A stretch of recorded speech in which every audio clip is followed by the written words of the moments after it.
मलूक नागर, तो ये कांग्रेस की परेशानियों में थोड़ा सा जख्म पर मरहम लगा रहे हैं या नमक छिड़क रहे हैं?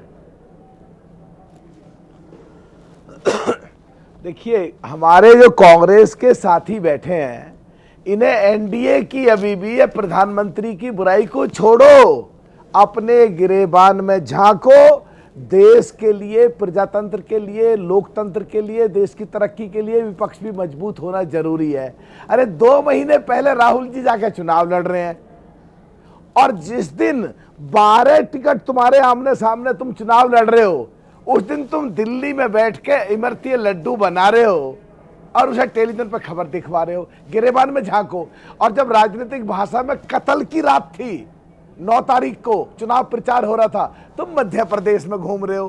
तुम कर क्या रहे हो? दूसरा, अभी जो बात कही हमारे कांग्रेस के प्रवक्ता साहब ने, 5-7 पार्टियों का नाम लेके उसमें कीड़े डाले, बुराइयां निकाली, कमियां निकाली।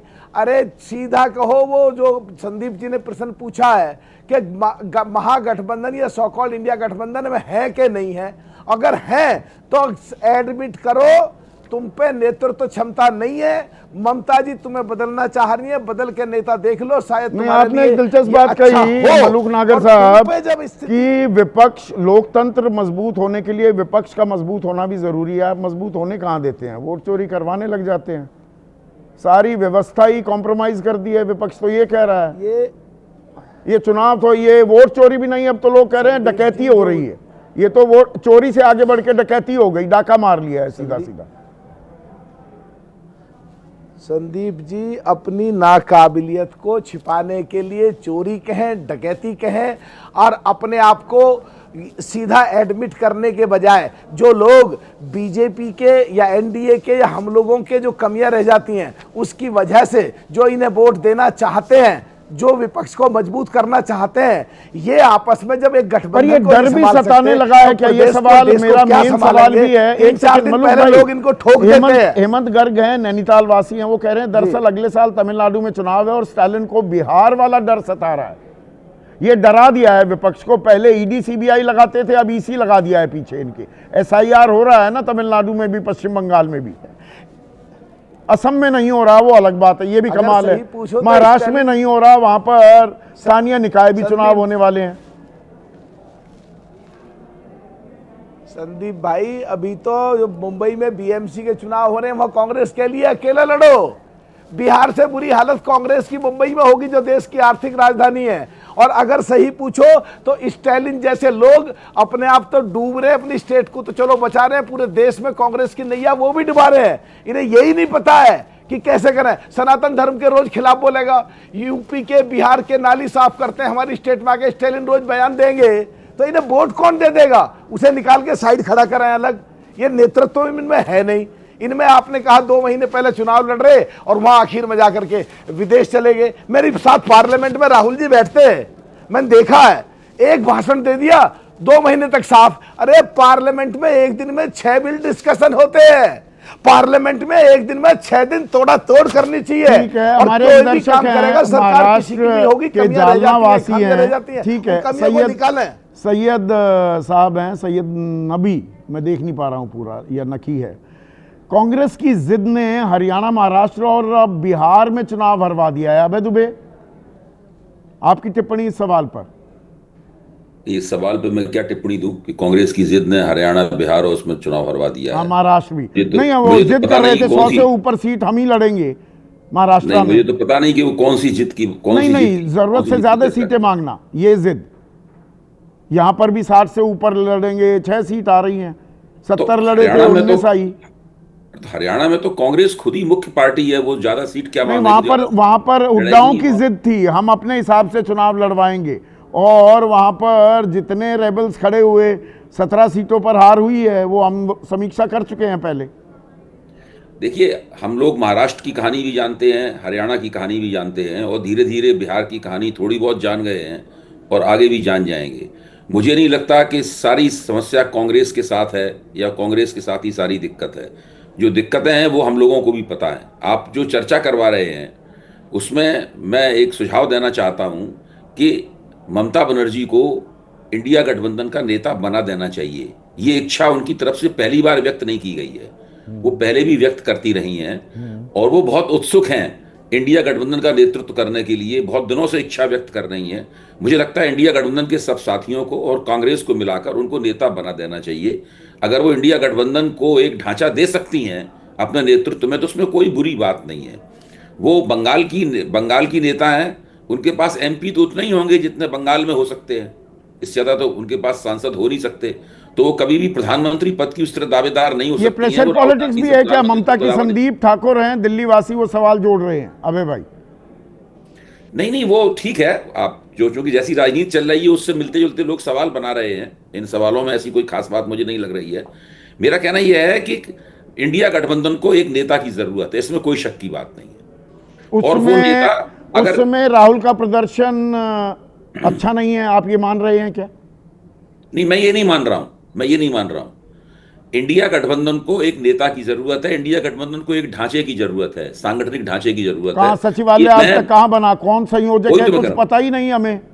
इसीलिए तो मैं कह रहा हूं जरूरत है, और मैं लोकसभा चुनाव से ये बात कह रहा हूं, आप भी कह रहे हैं, अपने कई साथी भी कह रहे हैं यहां बैठे हुए, वो लोग भी हम लोगों की बातों से सहमत होंगे।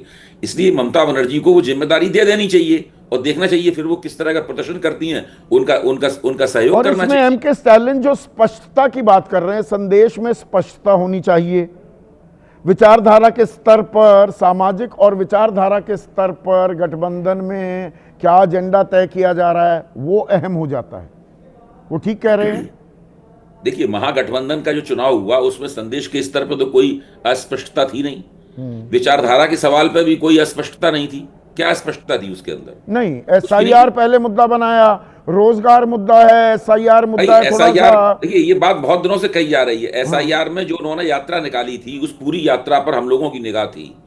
हर जगह तकरीबन भाषण में वोट चोरी का सवाल भी उठाया गया और बेरोजगारी का सवाल भी उठाया गया। ऐसी बात नहीं है कि बेरोजगारी का सवाल नहीं उठाया गया। संदेश समझा नहीं पाता है क्या महागठबंधन? खास कांग्रेस की ये कमजोरी है क्या? देखिए, अब वो चूंकि वो जीत गए हैं, और वो क्यों जीते हैं, कैसे जीते हैं, हम सब लोगों को ये कहानी पता है। इसलिए सारा ठीकरा विपक्ष के दरवाजे पर फोड़ना उचित नहीं है। सारा ठीकरा विपक्ष के दरवाजे पर नहीं, लालू यादव के घर में जो झगड़ा हो रहा है उसको छोड़िए, वो तो हाँ उसको तो देखेंगे। पर क्या सारा संदेश, साफ संदेश जा रहा था? और लगातार अभय दुबे ने ये कहा हम जानते हैं कैसे जीते, वो मतलब वोट चोरी की बात कर रहे हैं। सिर्फ वोट चोरी पर ही तय हो गया, या मुद्दे पेश कैसे किए जाते हैं, चुनाव की मैनेजमेंट कैसे की जाती है, कुछ चीजें अपने प्रतिद्वंदी से, अपने विरोधी से भी सीखने की जरूरत होती है राजनीति में और जिंदगी में भी। अजय उपाध्याय जी ने एक बड़ी अच्छी बात कही। उन्होंने कहा कि तेजस्वी हमारे दूल्हा थे, लेकिन शायद वो ये कहने में संकोच कर गए कि राहुल गांधी फूफा की तरह मुंह फुलाए हुए थे, और शादी की तारीख तय होने के बाद भी बड़े कसमकस के बाद उन्होंने सेहरा बांधने का मतलब संदेश दिया कि अब तेजस्वी को सेहरा बांध दिया जाए। मैनेजमेंट की जहाँ तक आप बात कर रहे हैं, माइक्रो मैनेजमेंट इसीलिए कहा जाता है कि सारे घटक दल एक साथ मिलकर बैठने के बाद एक पूरा का पूरा समन्वय बनाएं, बूथ मैनेजमेंट करें और एक दूसरे के कार्यकर्ताओं के साथ कदम ताल मिला के चलें। आप देखिए, वहाँ एक तो सेनापति घोषित करने में देरी की गई बिहार में, यदि हम बिहार की बात करें तो। नहीं, वो तो खैर नीतीश का नाम ही नहीं किया सेनापति में, तो फिर भी नीतीश का नाम नहीं किया, लेकिन ये सब ने कहा कि नीतीश के नेतृत्व में चुनाव हो रहा। नंबर 1, नंबर 2, वहाँ 5 घटक दलों के कार्यकर्ताओं के साथ बैठक चली है। कांग्रेस में सिर्फ राहुल गांधी प्रचार करने गए, 13 से 17 जो भी सभा की। हमारे दर्शक हैं गुलशन बल्ला, वो कह रहे हैं स्टालिन ने उन्हीं कमियों को उजागर किया है जिस पर पिछले कुछ चुनावों से सवाल उठ रहे हैं, लेकिन कांग्रेस सबक नहीं ले रही। देखिए, मेरा जहाँ तक मत है कि कांग्रेस राष्ट्रीय पार्टी है और डीएमके जैसे क्षेत्रीय दल को वो इतनी हैसियत का नहीं मानेंगे कि उनका सलाह कांग्रेस माने। तो जो आप बार बार एक प्रश्न खड़ा कर रहे हैं कि कांग्रेस लड़ कहाँ रही है, कांग्रेस मुझे भारतीय जनता पार्टी से लड़ती हुई नहीं दिख रही। इसके अंदर एक दुविधा दरअसल, और जिसमें आग में घी डाल रहे हैं, जो मैंने पहले भी शब्द इस्तेमाल किया प्रधानमंत्री मोदी, कांग्रेस का एक धड़ा दरअसल क्या वो ये विचार भी बनाता दिख रहा है, या सहयोगियों के मन में ये आशंका आ गई है कांग्रेस अपना वोट बैंक वापस चाह रही है हमसे? मैं वही बात कहने वाला था संदीप भाई कि कांग्रेस भाजपा से नहीं लड़ रही है, कांग्रेस इस समय क्षेत्रीय दलों से लड़ रही है अपने वोट वापसी के लिए। और आप इसीलिए देखिए कि जिन जिन राज्यों में विधानसभा चुनाव हुआ जहां डायरेक्ट भाजपा और कांग्रेस के बीच में मुकाबला नहीं है, वहां कांग्रेस लोकसभा चुनाव के हिसाब से तैयारी करती है। विजय त्रिवेदी, क्या आपको भी ये आहट सुनाई दे रही है? ये देखिए, राजनीतिक आरोप तो लगते रहते हैं, वो बीजेपी भी कुछ खबरें प्लांट करवाएगी कि भाई कांग्रेस अपना पुराना वोट बैंक वापस जा रही है, उसमें पहली लड़ाई अपने ही सहयोगियों से है। ये द्वंद या ये कश्मकश, राजनीतिक कश्मकश भी खेली जा रही है क्या इस वक्त? बिल्कुल ठीक बात है संदीप जी। कांग्रेस का जो वोट बैंक है वो तो उन्हीं क्षेत्रीय दलों के पास ही है ना, इसलिए दुविधा हो गई। यदि आप पिछली राजनीति देखें कि भारतीय जनता पार्टी जब अपने दूसरे जो सहयोगी दल थे उनके साथ चुनाव लड़ रही थी, तो उस समय उनकी लड़ाई उन वोट बैंक से नहीं थी, उसके साथ उसका वो वोट बैंक नहीं था जिसके लिए आप कह रहे हैं, चर्चा कर रहे हैं। लेकिन कांग्रेस का तो सारा वोट बैंक वही क्षेत्रीय दल है। अब कांग्रेस की दुविधा यह है कि यदि इंडिया गठबंधन, महागठबंधन जो भी बना ले, उसमें वो जब लड़ाई लड़ेगी तो भारतीय जनता पार्टी से लड़ने के लिए उसको अपना वोट बैंक चाहिए, अपना वोट क्षेत्रीय दलों के पास है, तो वो क्षेत्रीय दलों से कैसे लड़ाई लड़े, ये दुविधा हमेशा उसको होती है। इसलिए तो ये दुविधा भी बनी हुई है। और देखिए, जब हार होती है, हार उसका कोई जिम्मेदारी लेने को तैयार नहीं होता। जीत के तो बहुत सारे सूत्रधार हो जाते हैं, हार में वो सबसे कमज़ोर कड़ी पर ही घेराव करने की कोशिश की जाती है क्या? और एक हार या जीत से कोई कमज़ोर या बलवान तो होता नहीं है। पर राजनीति में और विपक्षी खेमे में कुछ समीकरण, कुछ रूप स्वरूप में बदलाव की आहट सुनाई दे रही है क्या?